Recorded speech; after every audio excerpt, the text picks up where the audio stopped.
하나님의 말씀 다니엘 6장 1절에서부터 15절까지 말씀입니다.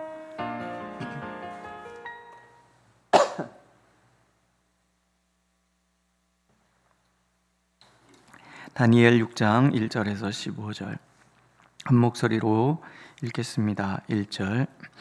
다리오가 자기의 뜻대로 고관 120명을 세워 전국을 통치하게 하고 또 그들 위에 총리 셋을 두었으니 다니엘이 그 중에 하나이라. 이는 고관들로 총리에게 자기의 직무를 보고하게 하여 왕에게 손해가 없게 하려 함이었더라.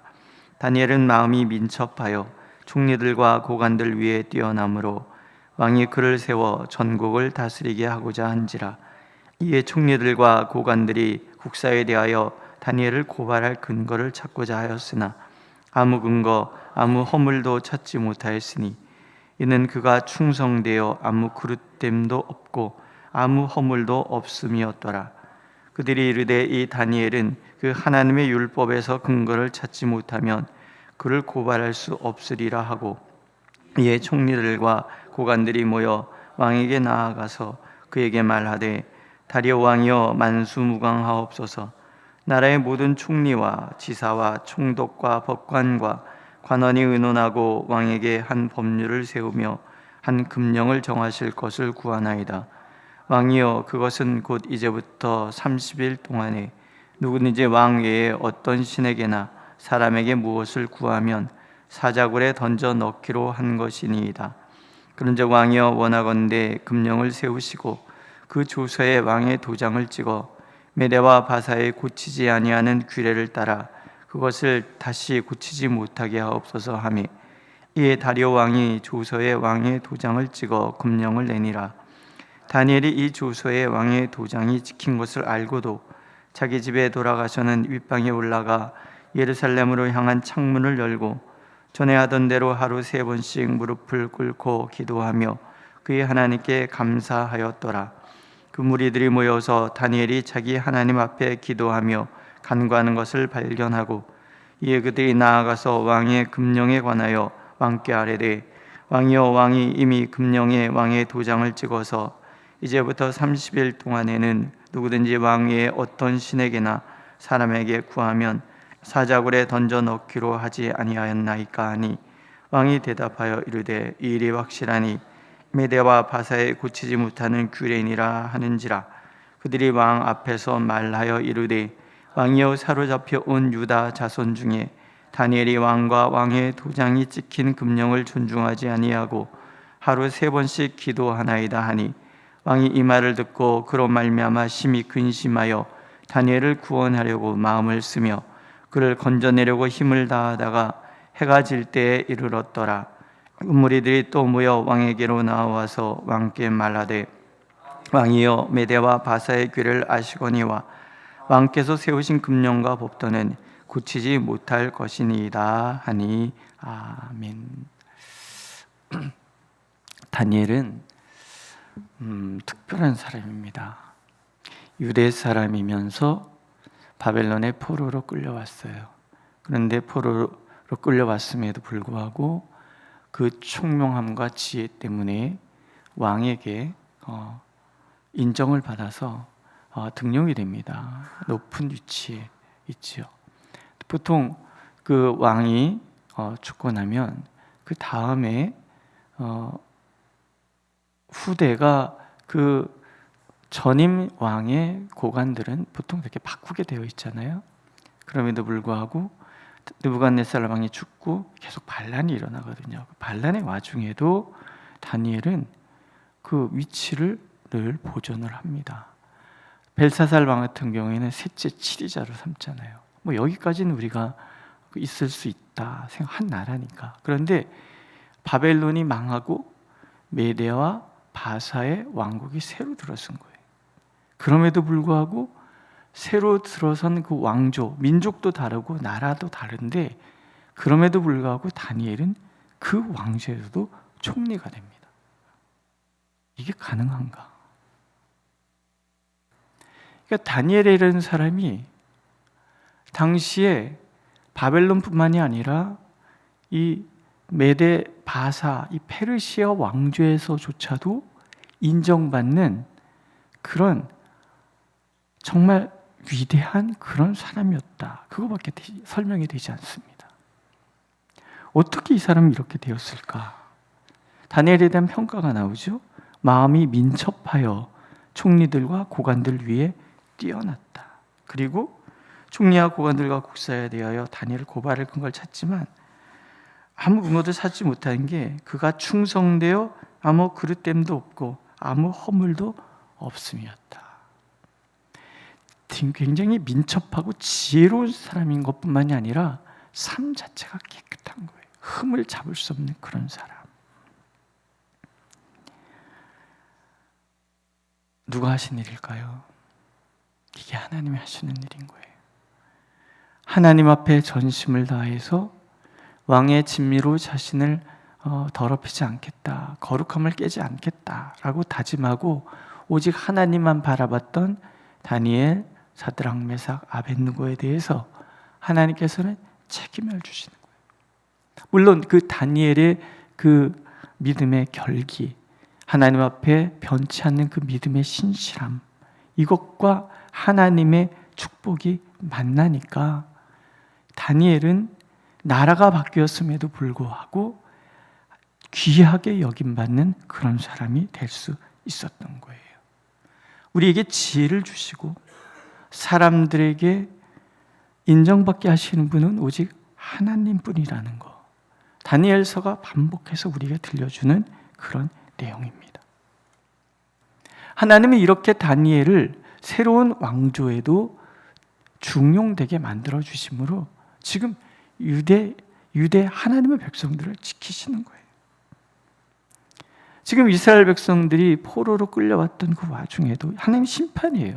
그러나 심판 중에도 국률을 잃지 않으시는 하나님. 하나님의 목적은 심판 그 자체에 있는 것이 아니에요. 오늘 우리의 삶 속에 이러저런 시련이 오죠. 하나님의 목적은 시련이 아니라는 거예요. 그것을 통해서 나를 거듭나게 하시고 전심으로 하나님만 바라는 하나님의 사람 되게 만드셔서 그런 나를 통해서 하나님의 이 구속사, 하나님께서 온 인류를 구원하시기 위한 이 구속사의 한 줄기를 만들어가기를 원하시는 것이 하나님의 마음인 거예요. 이 바벨론 포로 생활 속에서 하나님의 백성들이 새롭게 거듭나죠. 우리가 에스라서나 느헤미야서를 이렇게 읽다가 보면 그 사람들이 얼마나 단단히 마음을 먹었는지를 알 수가 있어요. 우리가 결코 하나님을 배신하지 않으리라, 그 율법에서 벗어나지 않으리라. 그런데 그 중에 대표적인 사람이 다니엘이란 말이에요. 사람들이 이 다니엘을 모함하려고 작정을 하잖아요. 그래서 술술 부립니다. 이렇게 얘기해, 이 사람은 흠이 없어.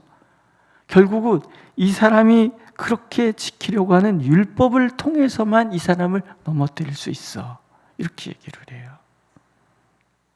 그리고 나서 다니엘이 결코 하지 못하는 그걸 하도록 만들어 가는 거죠.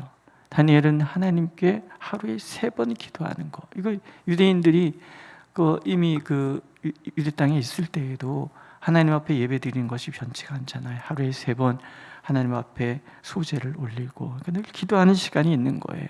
이것을 알고 이것을 흐트러뜨려야 되겠다. 이 사람은 율법을 철저하게 지키는 사람이니까 이것을 못하게 해서 이것을 비밀로 이 사람을 죽여야 되겠다. 이렇게 계획을 세워서 왕 앞에 나가는 거죠. 왕이여, 새로운 왕자가 들어섰으니 온 나라 백성들이 왕에게 집중하게 해야 합니다. 그러니까 다른 사람에게 절해서도 안 되고 다른 신을 숭배하지도 못하게 하옵소서. 이게 이 나라를 통합하는 중요한 관건이 될 것입니다. 그러니까 우리 3장에서 느부갓네살을 통해서 들었잖아요. 느부갓네살이 금신상을 만든 이유, 이 정말 다양한 민족, 다양한 문화가 뒤섞여 있는 이 대제국을 이끌어가기 위해서는 이념을 통일시켜야 된단 말이에요. 그래서 신상을 만들어서 이 신상에게 절하라, 그렇지 않으면 죽이겠다, 이렇게 나온 거잖아요. 똑같은 거예요. 그러니까 악은 항상 반복해서 우리를 미혹하게 하여 다가오는 거예요. 똑같은 얘기를 하는 거죠. 왕에게만 구하게 하고 아무에게도 구하지 않게 하옵소서. 그래야 나라가 통일됩니다. 그러니까 왕이 판단하기에도 옳잖아요. 그렇게 해서 금령을 도장을 찍는 거예요. 이것은 한번 왕이 도장을 찍으면 바꿀 수 없다는 것을 전제하고 하는 것이니까. 왕은 몰랐죠. 이게 다니엘을 죽이려고 하는 계획인지 모략인지. 다니엘은 알고 있어요. 총리니까. 그런데 하나님 앞에 세운 그 하나님이 말씀하시는 그 율법에서 벗어나지 않는 거예요. 하나님 앞에 기도하면 죽는다는 거 알아요. 그럼에도 불구하고 기도를 멈추지 않는 거예요. 왜? 다니엘은 이 세상의 통치자는 하나님이시지 사람이 아니라는 것을 알고 있는 거예요. 그리고 하나님이 이제껏 자기의 평생을 지켜주셨으니 어찌 하나님을 배신할 수 있겠는가? 그럴 거예요. 오늘 우리는 늘 이것을 염두에 둬야 되는 거죠. 어쩌면 내가 하나님의 말씀대로 살아간다면 그것이 세상에서 내가 불이익을 당할 수 있는 이유가 될 수도 있어요. 다니엘서는 항상 그렇잖아요. 왕의 진미를 먹지 않으면 죽을 수도 있어요. 금신상에 절하지 않으면 뜨거운 불에 들어가서 내가 죽을 수도 있어요. 지금 다니엘처럼 하나님께 기도하지 않으면 잠깐 한 달 동안 멈췄다고 그래서 이게 문제가 될까 싶지만 다니엘은 그렇게 하지 않는 거예요. 지금까지 나를 지켜주신 하나님인데 어찌 내가 하나님을 배신할 것인가? 하나님 앞에 철저하게 약속을 지켜가는 거예요. 크리스토톰이라고 초대교회 교부가 있어요. 목사님이에요. 큰 목사님. 하나님의 크리스찬들이 로마 황제의 핍박을 피해서 땅을 파고 그 속에 들어가 살아요. 그걸 카타콤이라고 그래요. 그 로마 그 지역은 석회암으로 되어 있어서 땅을 파기가 쉽습니다. 땅을 파고 거기에 들어가서 사는 거예요. 피해서 사는 거예요.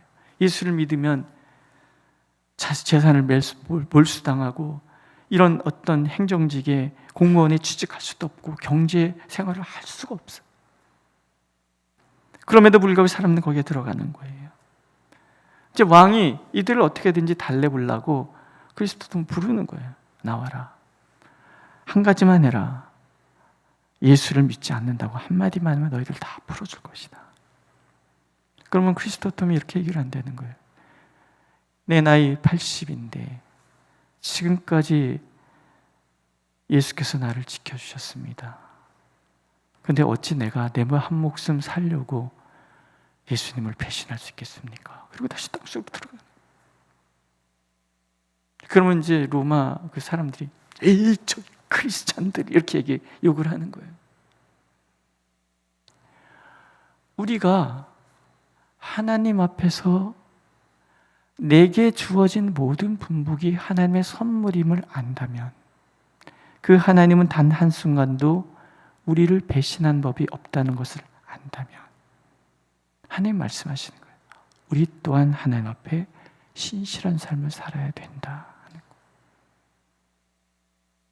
이런 일들 과정을 통해서 하나님께서는 이스라엘을 지키시는 거예요. 다니엘을 총리로 두셔서 지키시고, 그러나 그것이 하나님을 모르는 이들에게 핍박의 조건을 제시할 줄도 하나님은 아시는 거예요. 그럼에도 불구하고 하나님의 백성들의 신실하심을 하나님은 기다리시는 거예요. 이게 지금 포로로 끌려오게 하신 하나님의 목적이었잖아요. 다니엘은 그 하나님의 뜻에 정확하게 부합한 사람이 되는 거죠.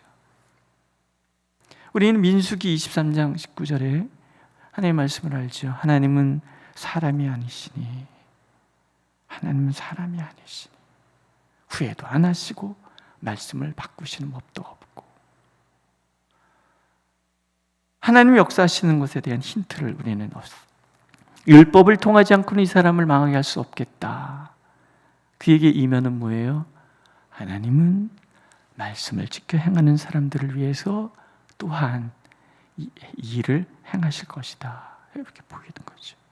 첫 번째 증거가 왕이에요. 다니엘을 너무나 귀하게 여겼던 왕이 자기가 도장을 찍어놓고 나서 아차 싶은 거죠. 이놈들이 지금 다니엘을 죽이려고 이런 모략을 폈구나 알아요. 그래서 다니엘을 살리려고 버티는 거죠. 신하들이 와서 왕이시여 통촉하여 주시옵소서 엎드려서 막 협박을 하는 거죠. 그럼에도 불구하고 왕이 계속 지키는 거예요. 해가 질 때까지.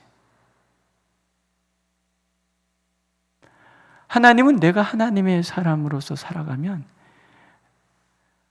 하나님을 모르는 사람을 통해서도 하나님의 백성을 지키려고 하는 그런 마음을 갖고 계시더라고요. 믿으십니까? 예, 저는 제 경험은 아주 작은 거예요. 이제 군대를 가서 하나님 앞에 군대 가기 전에 가면은 예수를 믿지 못하게 방해하는 고참들이 그리 많다는 얘기를 계속 듣는 거죠. 이렇게 군대 갔던 사람들 뻥이 좀 심하잖아요. 자기는 교회를 간다고 그래서 개똥을 줘서 이거 먹으면 간다 그래서 개똥을 먹고 갔대요. 그래서 제가 속으로 하나님 저는 개똥 못 먹습니다. 그다음에 이렇게 총 개머리판으로 엉덩이 터지도록 맞고 그러고 갔다 이런 얘기니까 맞는 것도 싫어요. 그래갖고 제가 3일 금식을 하고 군대를 갔잖아요. 하나님 군대 가서도 제가 교회를 가는 것 절대 한순간도 양보하지 않을 수 있는 용기를 주세요. 그러고 갔어요. 그랬더니요, 우리 행정반의 서무개가 이렇게 근무표, 보초, 이 시간표도 짜는 그런 사람이 있거든요. 근데 이 사람이 남녀 후람교를 믿는 사람이에요. 이 사람이 내가 이등병인데 교회 갈 시간을 바꿔주는 거예요. 저를 불렀어요. 야, 넌 교회 꼭 가야 되지. 네. 내가 이거 바꾸는데 아무한테도 얘기하지 말어. 다 알죠? 이렇게 바꿔주는 거예요. 그래서 제가 혼자 그랬어요. 그래, 금식하고 왔더니 하나님이 남녀 호랑교를 믿는 사람을 통해서도 교회 가도록 만들어 주시는구나. 특히 별거 아닌 것 같아 보이지만 그때 그게 저에게 굉장히 중요한 결단이 되었습니다. 그래, 나는 마음도 약하고 또 겁도 많고 누가 협박하면 마음이 흔들릴 수 있지만 그럼에도 불구하고 하나님을 떠나는 법 없도록 저를 지켜주십시오. 그렇게 기도하고 우리가 다니엘은 아닐 수 있어요. 이렇게 멋진 사람은 될 수 없을지 몰라도 내가 머문 자리에서 나는 하나님을 전심으로 사랑하리라. 중요하지 않습니까? 우리가 그렇게 하나님 앞에 서면 오늘 다니엘서를 통해 하나님이 약속하시는 거예요. 내가 너희들을 지킬 것이다. 세상 어떤 권세가 틈타지 못하도록 내가 너희를 지켜줄 것이다. 믿으십니까? 오늘도 사람 아니라 어떤 질병이라도 내가 전심으로 하나님을 바라보면 나를 넘어뜨릴 수 없어요. 설령 불에 들어간다 할지라도, 설령 굶주린 사자 굴 속에 들어간다 할지라도 나와 함께 하시는 하나님은 변함없이 나를 위하여 일하시는 분이신 거지요.